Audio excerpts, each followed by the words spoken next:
मैं एक आजाद इंसान हूं।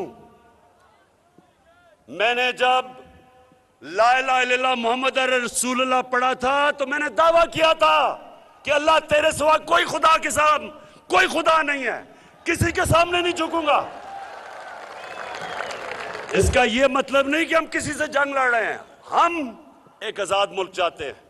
मेरे मुल्क की फॉरेन पॉलिसी मेरे लोगों की बेहतरी में हो।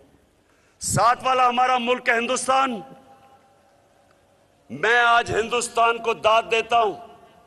इन्होंने हमेशा आजाद फॉरेन पॉलिसी रखी। आज हिंदुस्तान उनके साथ मिला हुआ है, उनका अलायंस है।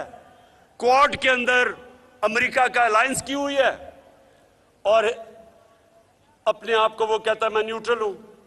रूस से तेल मंगवा रहा है जबकि सैंक्शंस लगी हुई हैं, क्योंकि हिंदुस्तान की पॉलिसी अपने लोगों की बेहतरी के लिए है। इन दोनों के दौर में इन डाकुओं जब 10 साल ये इक्तदार में थे तो इनकी पॉलिसी हमारे लिए नहीं थी। 400 ड्रोन अटैक हुए पाकिस्तान पे, हमारे औरतें बच्चे मारे गए, हमारे बेकसूर लोग मारे गए। एक दफा इन्होंने मजम्मत नहीं की, मुनाफिकत की। अमेरिकनों को कहा कि आप ड्रोन मारी जाओ और हुकूमत से एक स्टेटमेंट आया हम मजम्मत करते हैं। मुनाफिक, पैसे की पूजा करने वाले, इनके पैसे पड़े हुए हैं मुल्क से बाहर। इनकी बड़ी बड़ी अरबों रुपए की जायदादें पड़ी हुई हैं मुल्क से बाहर।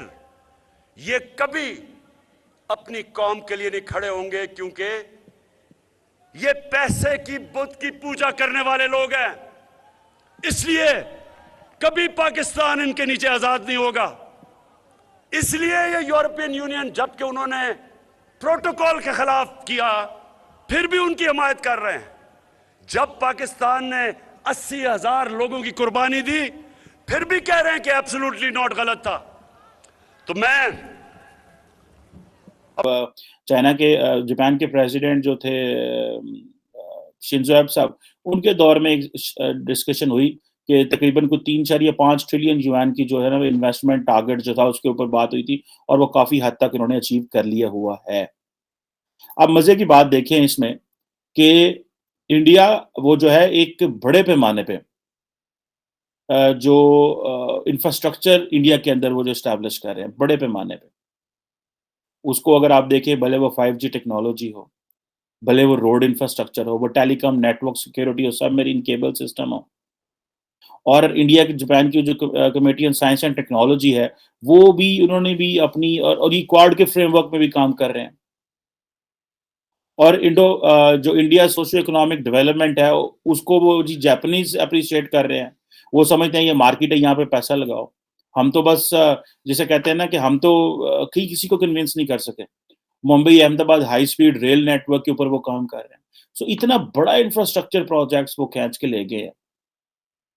अब और दूसरा बात ये है कि देखें, ये जो इंडो पैसिफिक है इसके इर्द गिर्द सारी की सारी, हम तो एक वो बेल्ट एंड रोड इनिशिएटिव में एक सीपैक है ना, हम तो उसके ऊपर बातें कर रहे हैं। लेकिन इंडिया को देखें कि उन्होंने इंडो पैसिफिक के एरिया में अमेरिका से अलहदा सपोर्ट ले रहे हैं, बायलैटरल 2+2, ऑस्ट्रेलिया से अलहदा 2+2, इंडिया जापान से अलहदा 2+2। और जारी बात है इसमें जिसे कहते हैं ना कि आपको दाद देनी पड़ेगी कि जापानीज जो हैं वो समझते हैं कि पाकिस्तान से एंगेजमेंट जरूरी नहीं है।